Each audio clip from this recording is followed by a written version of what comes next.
Hello everyone, kasama ko si Tin and well, we're just catching up. And good evening. So Tin, kumusta ka na? Nung huli kitang nakita, parang medyo nahihirapan ka po maka-recover. Nagpipiti ka pa nun sa St. Louis. I've been watching all your videos online. So, gusto ko lang malaman kung kasi parang you've been in St. Louis for how many days now? Been there for 47 days to be exact. Actually, that's a month and a half. 47 days. So, kailan ka lang lumabas? June 15 na. So, it's 47 days. Bakit ang tagal mo dun sa hospital? Kasi I had multiple injuries. Fractured yung pelvic bones ko, and then yung hip ko na-fractured din, as well as my knees, mostly sa right side eh. And then I had an operation, actually, it's a plastic surgery here sa forehead ko. Plus, that explains the bangs. Yeah. Kasi nabuta siya eh. So yung eyes ko na-deformed, yung eyebrow ko nakataas yung half, and then yung half naman nakababa. So they have to do a plastic surgery instead of yung normal na stitches na. Actually, when I saw the pictures, I was on my way to Calaguas. So I was really shocked then kasi I remember you messaged me. Yeah, about Sun Life. Sorry kung may makikinig ka sa Sun Life. Yes. To be honest, nung nakita ko yung message na yun, sabi ko, ano ba nangyari kay Tin? And then I started seeing the videos kasi medyo mabagal yung internet doon. So yung pictures, unti-unti ko lang nalulog. So when I saw na parang, to be honest, pagkita ko, sabi ko, totoo ba to? Kasi parang something na you wouldn't really expect na it will happen to you. And I didn't really get how serious the accident was until I got back and I visited you sa St. Louis. I myself, until now, parang hindi pa rin ako makapaniwala. Imagine I had more than 9 doctors. I also acquired pneumonia inside St. Louis. Plus, nabutas na yung urine bladder ko. So, sobrang daming ginagamot sa akin. During that time, for a month, hindi ako nakakatayo. Kasi nakakater lang, hindi ako makapag-CR. Sobrang traumatic yung experience. But, thank God, talagang, wala talaga akong ibang pinakumakan doon. Kundi yung mga Bible verses yung nakabasado. Actually, during the time na nasa hospital ka, I've been getting a lot of messages. Usually messages of support and also questions. Kasi parang ano ba talaga yung nangyari kay Tin? And unfortunately, since wala ako dito noon nung nangyari yan, I wasn't able to reply then. Plus wala rin internet kasi dun sa area. So, once and for all, ano talaga yung nangyari sa akin? Well, hindi ko na mabilang kung ilang beses kang nakwento. Every time naman dumadalaw sa akin sa hospital, I may kwento about what happened. But anyway, sige, since you asked, it was a long weekend, Labor Day, so we have to go to Pampanga for parang activity. So we were there 5 a.m. So we parked on the other side, I crossed the street on the other side. And then apparently, there's a car coming, pero hindi ko siya nakita kasi I almost reached the sidewalk. Pero, because hindi ko nga siya nakita, wala rin siyang headlights. Plus, drunk pa yung driver. So, nakita niya ako sa right side. This happened mga what time? Around 5 a.m. So, nakita niya ako sa right. Apparently, I was wearing a body bag. So, yung body bag ko, sumabit dun sa side mirror niya. So, nadrag niya ako dun sa windshield. As in, para akong Wonder Woman yung action star na nakayakap dun sa windshield niya. Well, nakakatawa na lang, ikwento mo yan. I mean, looking at you, explaining exactly kung ano yung nangyari, parang I couldn't imagine how horrifying yung scene.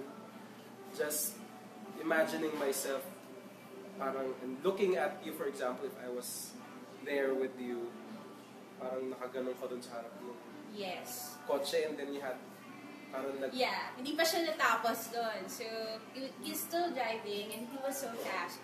So, nung sudden break siya, umangat pa ako. As in, I was lifted to the air, tapos nag-somersault ako twice. So, I think mataas pa yata dito sa sining na to yung na-lift ko. And then, when it happened to you, in real life, any accident, I don't know, pero when it happened to me, it was a slow-mo. It feels like a movie.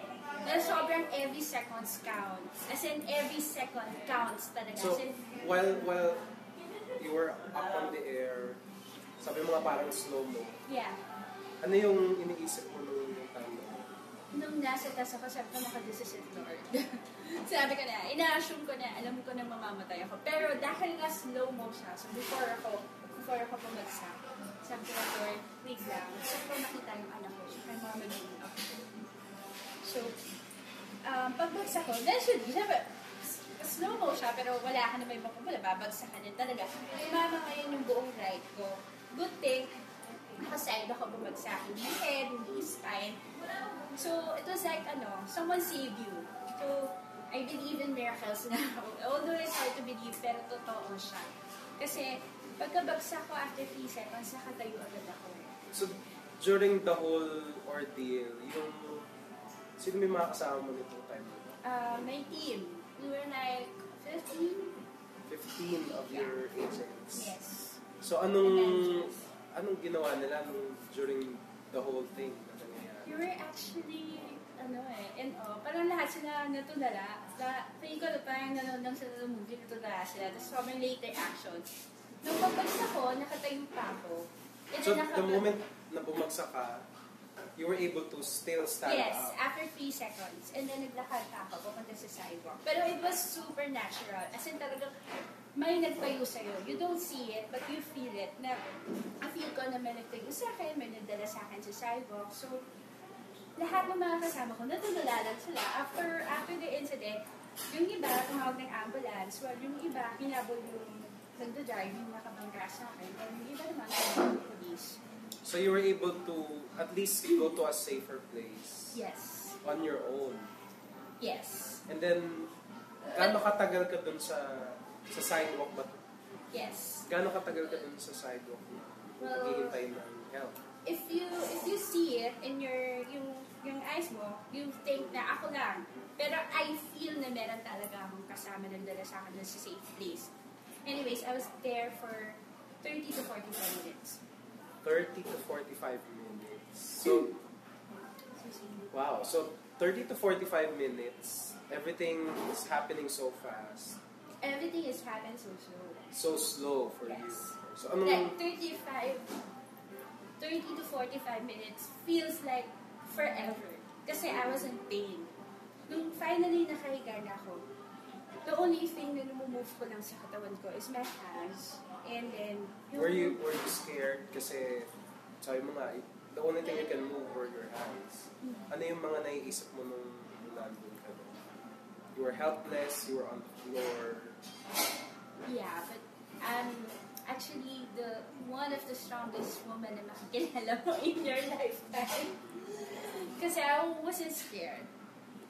Unbelievable. Pero hindi talaga ako natakot. And thank God lang talaga, all glory to God, hindi ako natakot kasi lahat ng mga Bible study na inatengan ko, lahat ng mga mentors ko, lahat yun nahugot ko nung time na yun Pero if siguro hindi ako Christian, hindi ako nag-Bible study, hindi ako mahilig magdasal and all, siguro na, bumigay na ako. Imagine, pumalsik ka, nag-somersault ka, bumagsak ka, tapos ang tagal mo pa nag-antay sa ambulance. It was really a miracle. So, nung nandun ka sa sidewalk, and parang ang tagal ng ambulance, were people there then also to help you? A lot of people. Parang may shooting. As in, dumami bigla yung tao. From a place na sobrang kala mo ghost town. At first, biglang sobrang daming tao. And then everyone was talking to me. Everyone was approaching me na, Carmen, huwag kang bibitaw, huwag kang matutulog. And then, meron pa nga doon na Korean guy. We really don't know him, pero he got some medicines and then first aid niya yung head ko kasi sobrang talaga yung blood So, yun. Sobrang nagpa-pray lang talaga ako for 2 minutes. And then the ambulance came, Yes. and then they took you to the hospital. Yeah. They brought me to Pampanga University Hospital. I think, I couldn't remember it, pero parang it's a private hospital in Pampanga. So, well, the last time I went to the hospital, siguro a few weeks back, I remember you have nurses assisting you to go to the restroom, to even take, sponge bath, even to change your clothes. And recently, nakita ko sa Instagram mo, you were like already doing exercises, nag-bike ka na and all that. It's just, for me, it's very amazing kasi 47 days and you're already undergoing numerous physical therapy sessions. So, ano yung nangyari? How come it's so fast? Okay. First of all, glory to God. Kasi a lot of people, sobrang thankful, a lot of people from the church, from the Bible study, pastors, prayed for me. And then, so yun yung secret ng fast healing and recovery. And then, of course, includes magaling na hospital. Diba? Aside from that, I did physical therapy in the hospital twice a day. So, super napabilis talaga yung recovery ko. I had the best doctors, nurses, and PTs. Plus, of course, because of the help of my family, and then friends like you guys. And, what else? Siguro yung medication also, but now naman that I came out of the hospital, I am still doing physical therapy. Although, masakit pa rin siya every time I do that. But I have to do that. I have to move. Otherwise, kasi matagal akong gagaling, tsaka magiging stiff na hindi na ako gagaling if I don't do that. So, kahit masakit, talagang faith lang talaga. As in, galaw-galaw lang talaga para mabilis yung recovery and hindi mo rin masyadong maramdaman yung pain. With everything that happened, and I know your friends are also wondering, aside from, of course, your friends, your family, and of course, your Bible study group, and also God, of course, for always blessing you and guiding you.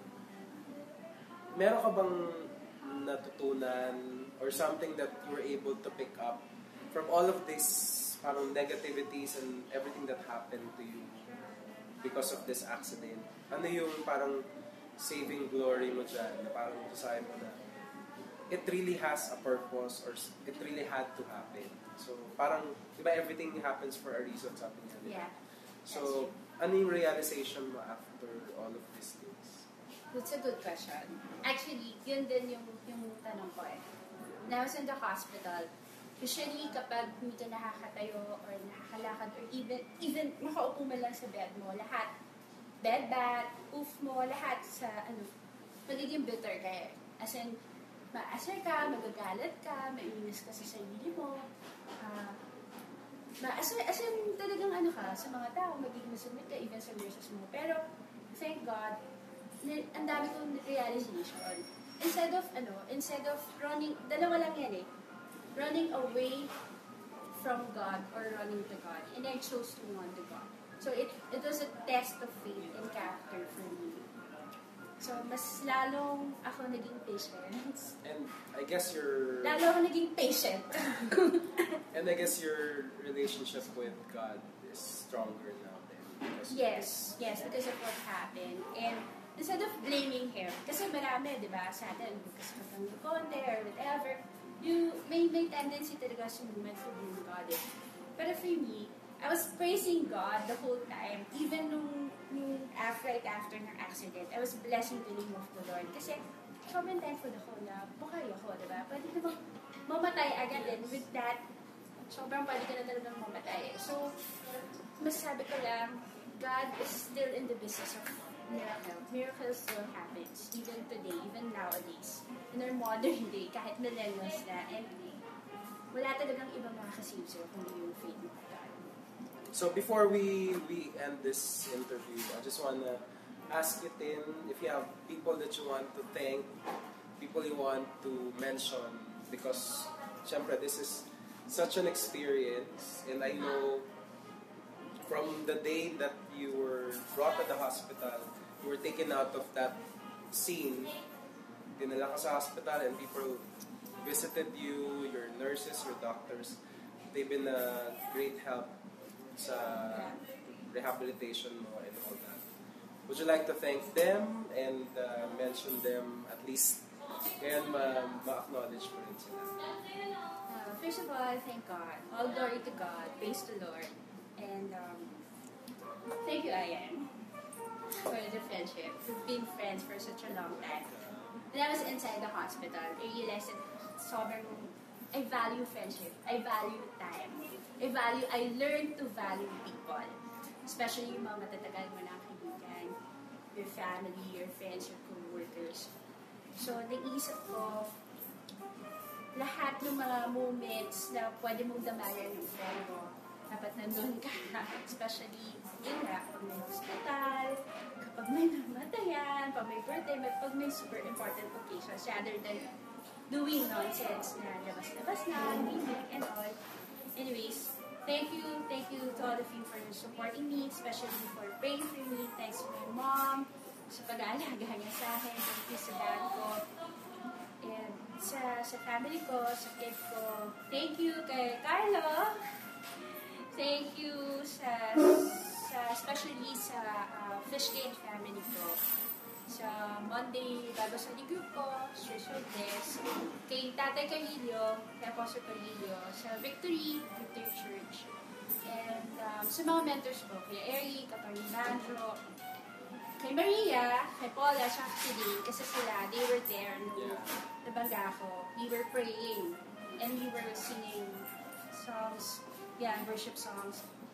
Thank you sa Team Philippines. Totoo nga, pinakawakan ko, I can do all things through Christ who gives me strength. And then, of course, sa boss ko, Sir Joseph Terrato, for supporting me and for the opportunity. I still have my job, praise God. And then, who else? Well, thanks to all of you, kung di ko man na-mention yung mga pangalan nyo. Kay Dalia, kay Neto, kay Gemma, and among others. Thanks. God bless. Okay, so guys, thank you again for joining us tonight, and last words before we go. Thank you, Sir Jaime, for accommodating us here in PBA Cafe. Alright, so thanks to all of you guys who attended the party.